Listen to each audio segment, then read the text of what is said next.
नमस्कार मित्रांनो, मी सावित्रीबाई ज्योतिराव फुले या मालिकेच्या 3 मार्चच्या भागामध्ये आता इकडं अक्का सावीच्या आईला विचारते, अगं लक्ष्मी, खंडूचा राग शांत झाला का? तर सावीची आई म्हणते, नाही, जोवर त्यांची खात्री पटत नाही नवं तोपर्यंत ते धुमसतच राहत्याल. तर तेव्हा अक्का म्हणते, पर ते आपल्याला कळायचं कसं? तर इतक्यातच सावी तिथं येते आणि म्हणते, आई, गोड शिरा दिलाय सासरच्यांनी. तर सावीची आई आता तिला विचारते, बरं ते नाही सावी, मला एक सांग बरं, सासरची माणसं कशी आहेत? तर तेव्हा सावी म्हणते, वय वय चांगली आहे ती. दादा तर आबांसारखेच प्रेमळ आणि सासूबाई त्या तर अगदीच तुझ्यासारख्या मायाळू आणि राजारामांना पारुताई साहेब लई काळजी घेतात. आणि हा, आत्याची तर आठवणच येत नाही मला, असं ती अक्काकडे बघूनच बोलते. तर अक्का चिडतेच आणि म्हणते, आता हाय का, लगीन होऊन 8 दिवसच झालेत तर आत्याला इसरली लगेच. तर तेव्हा सावी म्हणते, अगं तसं नाही गा त्या, ती रखमा सासूबाई आहेत की नाही तुझ्या जागेवर? तर अक्का म्हणते, हां म्हणजे तुझ्या लग्नात ते नाकानं कांदे सोलत होती ती ना? तर सावी म्हणते, हो अगं अगदी बरोबर, तीच तुझी आठवण येऊ देत नाही मला.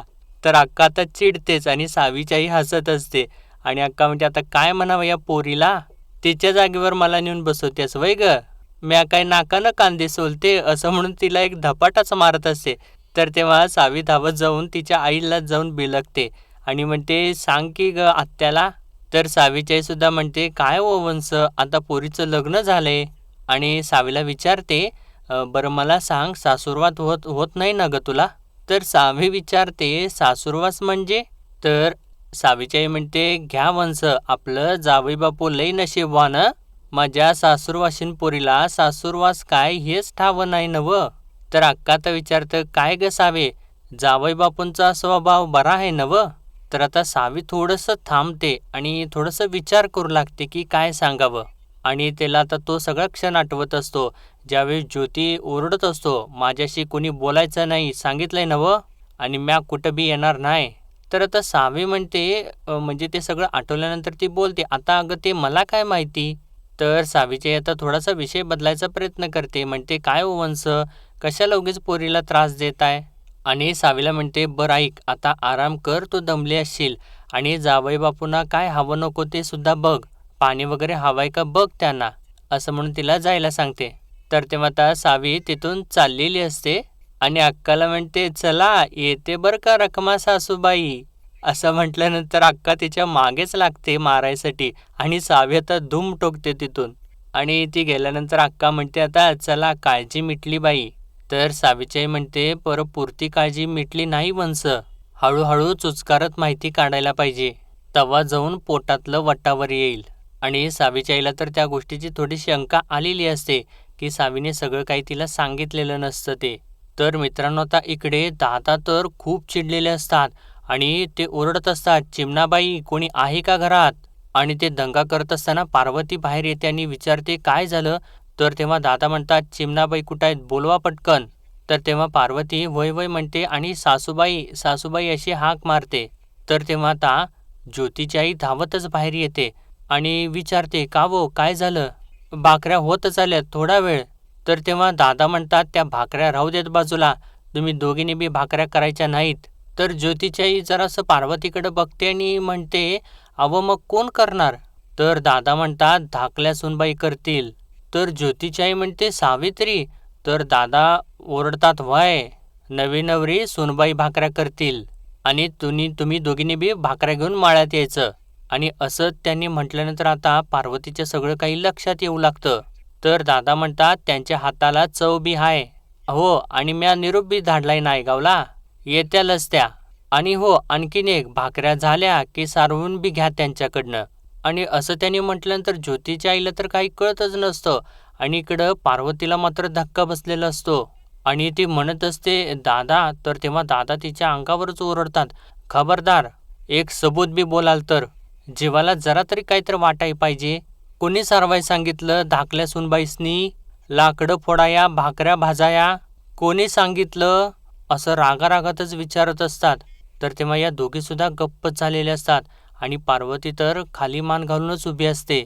तर दादा पुढे म्हणतात, अव त्या एक भल्या घरातल्या घरंदाज पोर म्हणून एक सबूत बोलल्या नाहीत. एवढ्या लहान लेकराला तुम्ही काम सांगितलं हळदीच्या अंगाचं असताना तिला राबवलं आणि हे जर पाटलासने कळलं ना तर त्यांच्या पायाच्या जोड्याजवळ बी उभा करणार नाहीत मला. काय वागणूक देतील आपल्या ज्योतीला. तर आता ज्योतीची आई बोलायचा प्रयत्न करत असते तर तेव्हा दादा त्यांच्या अंगावरती सुद्धा ओरडतात. म्हणतात, हे बघा तुम्ही सफाई द्यायचा प्रयत्न करू नकासा. एक लक्षात ठेवा, या समद्याचा जर नेवशे पाटलांनी राग धरला ना आणि काय बरं वाईट झालं तर या गोष्टीला तुम्ही दोघे जबाबदार असाल. लक्षात ठेवा. असं ते बोट करूनच बोलत असतात आणि त्यानंतर रागारागात तिथून निघून जातात. तर आता पार्वती तर रडूच लागते. तर मित्रांनो, आता इकडे रात्रीच्या वेळी पाटील अजूनसुद्धा म्हणजे त्यांचा राग कमी झालेला नसतो आणि ते जातात आणि ज्योतीच्या खोलीचा दरवाजा उघडतात आणि ज्योती तर आत झोपलेला असतो. तरीसुद्धा पाटील आतमध्ये चाललेलेच असतात. इतक्यात सावीची आई तिथे येते आणि पाटलांचा हात पकडून त्यांना मागं खेचते आणि बाजूला घेऊन जाते आणि म्हणते, काय करताय, ही काय पद्धत झाली का. तर तेव्हा पाटील म्हणतात, तू इथं काय करतेस, जा की झोप जा. तर तेव्हा सावीची आई म्हणते, अवं पर पाहुणं दमून झोपल्यात ना. तर तेव्हा पाटील म्हणतात, वय तर माझी झोप उडवल्या आणि स्वतः झोपलाय ढाराडूर. तर तेव्हा सावीची आई म्हणते, वय अवं पर तुम्ही पण झोपा की. तर पाटील म्हणतात, हे बघ सावीची आई, त्याचा सोक्षमोक्ष लावल्या बगर मला झोप येणार नाही आता. तर सावीची आई म्हणते, अवं पर ही काय पद्धत आहे का सोक्षमोक्ष लावायची. एकतर तुम्ही त्यांनी आल्या धरणं त्यांच्याशी सरळ धड बोलना बी झालायसा. रात्रीचं जेवण बी त्यांच्या संगट नाहीत केलं ना, पान सुपारी विचारली. ही काय पद्धत आहे. तर पाटील म्हणतात, माझ्या सोन्यासारख्या लेकीला तिथं जाच करत्यात, हे बरं आहे का. तर तेव्हा सावीची आई म्हणते, मी सावीसोबत बोलले, सासरच्या माणसांच्या बद्दल भरभरून बोलल्या ती आणि लई खुश आहे, हसत्या. तर तेव्हा पाटील म्हणतात, लक्ष्मी, मासा पाण्यात रडतो त्याची अस्वं दिसतात का कुणाला. माझी सावी पाण्यातल्या माशावानी हाय, तिचं रडणं बी हसल्यावानी दिसतंय तुम्हासनी. पर मी बाप आहे नव, माझ्या लेकीच्या डोळ्यातला अश्रू वाहत्या नदीतनं शोधून काढीन मी. तर सावीची आई म्हणते, म्या तर तुमच्या पाया पडते, बास झालं आता. तर पाटील अजून सुद्धा रागातच असतात. म्हणतात, लक्ष्मी, मी पाया पडतो तुझ्या, जा आता इथनं. हे बघ, माझ्या लेकीला कणभर त्रास होऊ देणार नाही मी यापुढं, ह्याचा छडा लावणार.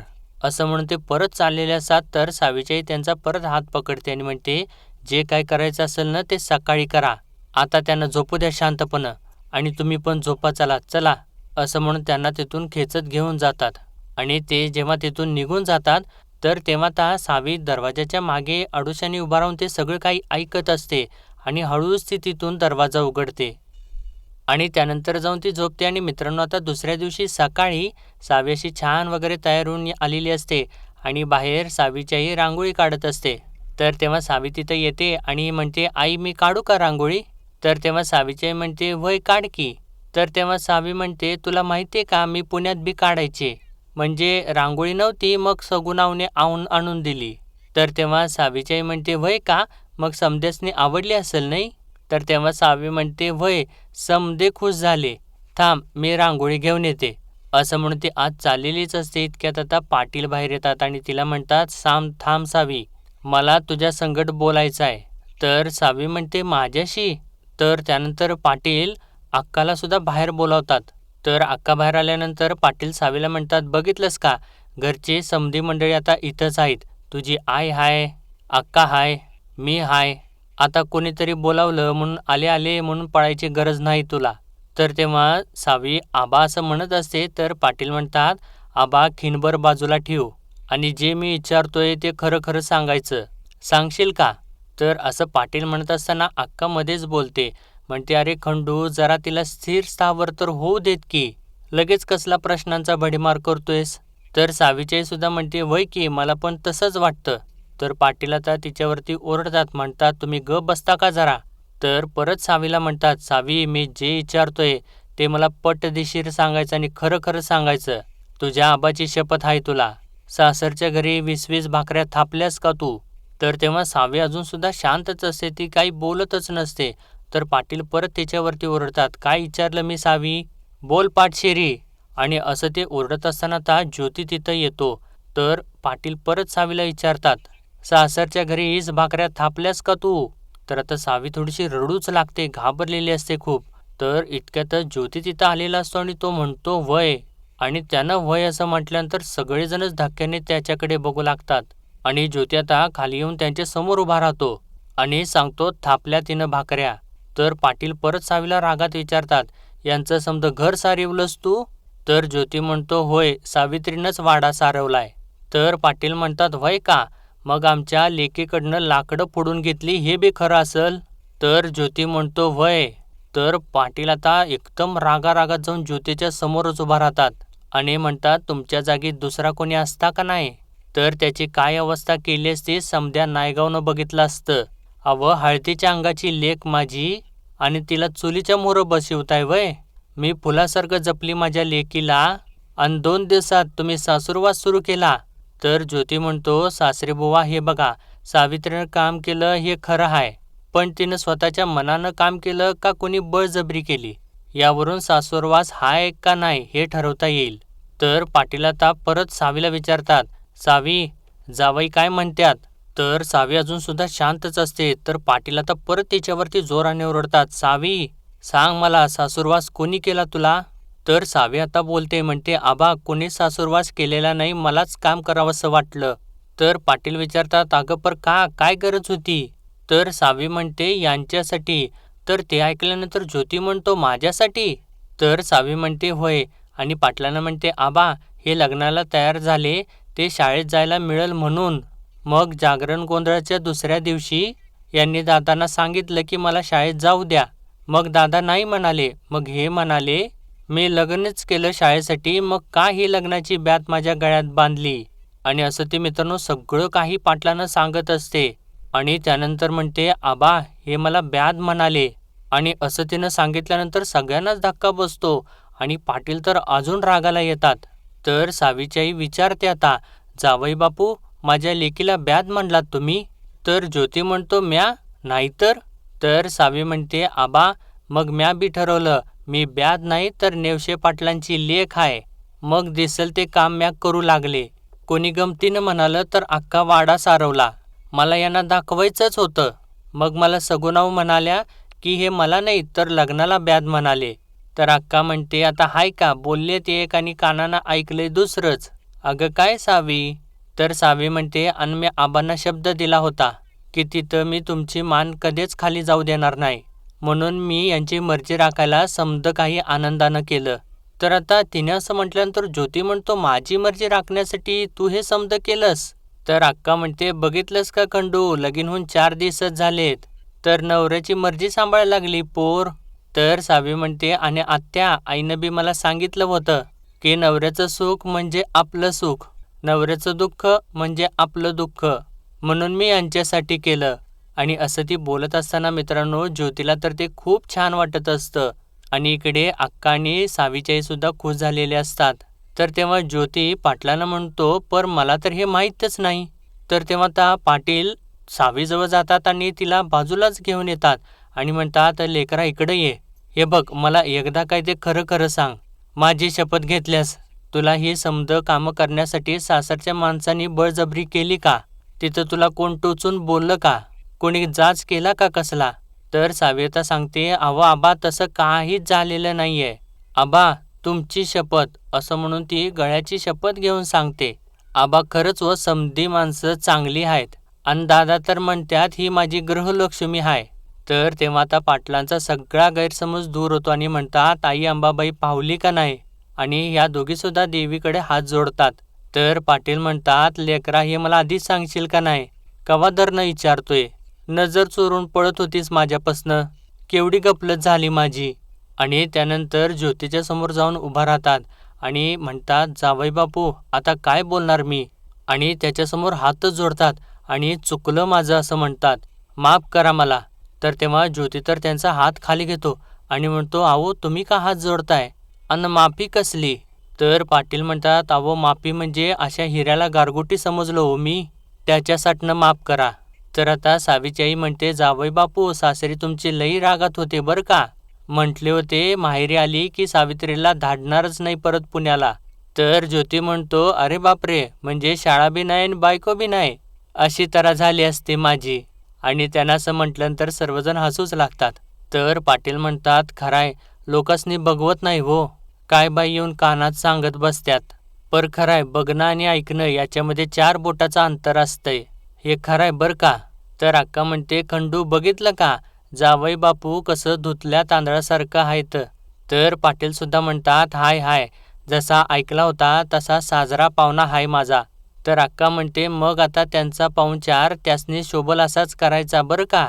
तर पाटील म्हणतात, करणार की अक्का, आता बघशील, नायगावात कधी कुण्या जावयाचा झाला नसल असा मान सन्मानाने पाहुणचार करणार माझ्या जावयाचा, असं म्हणून ते हसत ज्योतीकडे आता बघत असतात. तर सावी म्हणते, हे बघा असं असतंय आबांचं, राग आला तर वनव्यासारखं आणि माया केली तर नीरा नदीच्या निर्मळ पाण्यासारखी. तर पाटील तिला आपल्या जवळ बोलवतात आणि तिला घट्ट आपल्या कुशीत घेतात आणि आता सगळा काही गैरसमज दूर झालेला असतो आणि आता सावीसुद्धा खूप खुश असते. तर त्यानंतर मित्रांनो, आता सावीची आई ज्योतीसाठी म्हणजे जावयासाठी कापडं घेत असते. तर तेव्हा ती कापड बघत असताना तो व्यापारी म्हणतो, अहो पाटलीनबाई, कापडं काय बघताय, सोलबंदराचा माल हाय, सूत बघा सूत. तर सावीची आई म्हणते, दुसरं दाखवा काहीतरी. तर व्यापारी आता दुसरं काहीतरी दाखवत असतो, इतक्यात अक्का तिथं येते. तर व्यापारी म्हणतो, अहो 1 नंबर कापड, याचा सदरा शिवला ना गडी 1 नंबर सगळ्यात उठून दिसणार. तर अक्का विचारते, रंग जाणार नाही नवं. तर व्यापारी म्हणतो, अहो तसला माल ठेवत नाही मावशी मी. तर सावीची आई म्हणते, ते समजा ठीक आहे, पर पाटलांचा जावई शोभला पाहिजे नवं. आणि म्हणते, ठीक आहे, हे ठेवा बाजूला. आणि फेट्याला चांगलं कापड आहे का. तर व्यापारी म्हणतो, हो हो दाखवतो, असं म्हणून एक कापड दाखवतो. तर अक्का म्हणते, अगं लक्ष्मी, जावई बापू फेटा पटका सापा पागोटा काय बांधतात ते बघ की अगोदर, आणि मग घे. तर व्यापारी म्हणतो, मंदिल बांधायची हौस असेल ना तर मंदिल बी हाय माझ्याकडं. तर सावीची आई म्हणते, खरं सांगू का वंस, आपले जावई बापू लई गुणी आहेत. माझ्या तर मनात आहे छान ढाक्याचा मलमली फेटा बांधावा त्यासनी. आणि व्यापाऱ्याला विचारते, हाय का तसा मलमली फेटा. तर व्यापारी म्हणतो, हाय की, दाखवतो. तर सावीची आई म्हणते, हाती धरला तर मुठीत मावणार आणि डोक्यावर बांधला तर 4-5 हात उरणार असा मलमली फेटा बरं का. तर व्यापारी म्हणतो, नाही एवढा भारी नाही हो, पुण्यासनी मागवावं लागल. मागवू का.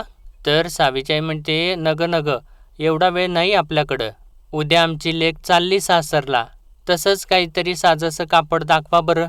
तर व्यापारी म्हणतो, होय दाखवतो जी, असं म्हणून एक रंग तिच्यासमोर दाखवतो. तर सावीच्या आईला तो रंग आवडतो आणि म्हणते, लई झाक रंग हाय, चांगला दिसले जावई बापूसनी, असं म्हणून अक्काच्या हातात सुद्धा देते. इतक्यातच मित्रांनो सावी तिथं येते आणि अक्का म्हणत असते, एकदम झाक आहे की ग, शोभून दिसल बर का जावई बापूसनी, ह्योच घे. तर तेव्हा सावी थोडीशी बाजूला बघते आणि म्हणते, हा वाला नको, तो वाला रंग राहू द्या, आमच्या स्वारींना हा रंग नाही आवडणार, तो रंग आवडल. आणि असं तिने म्हटल्यानंतर आता सावीची आणि अक्का एकमेकांच्याकडे बघून हसूच लागतात. तर सावी विचारते, तुम्ही कशाला उगा असा हसताय. तर अक्का म्हणते, पर अगं सावी. आणि सावीची आई म्हणते, वंस, आता नेवसे पाटलांची लेक नव्हे, फुल्यांची सून बोलते बरं का. असं म्हटल्यानंतर सावीसुद्धा थोडीशी लाजू लागते आणि अक्कासुद्धा हसत असते. तर मित्रांनो, आजच्या भागामध्ये एवढंच आणि पुढील भागामध्ये आपण पाहणार आहोत, पाटील आता ज्योतीला सांगत असतात, बायको आपल्या नवऱ्यासाठी लई राबते आणि म्हणूनच नवऱ्याचं बी तिच्यावर लक्ष पाहिजे. तर इकडे सावीची आई तिला सांगत असते, तू तुझ्या संसारात धन देणारी हो, आणि वाघ धरला तर त्या वाघाला दोरी बी बांधता आली पाहिजे. तर पाटील इकडे ज्योतीला सांगतात, जीवाला जीव द्या, एकमेकांना माया लावा आणि जावई बापू तुमच्या वडिलांनी बी जरा समजून घ्या, बापाचं काळीज बाप झाल्याशिवाय कळत नाही.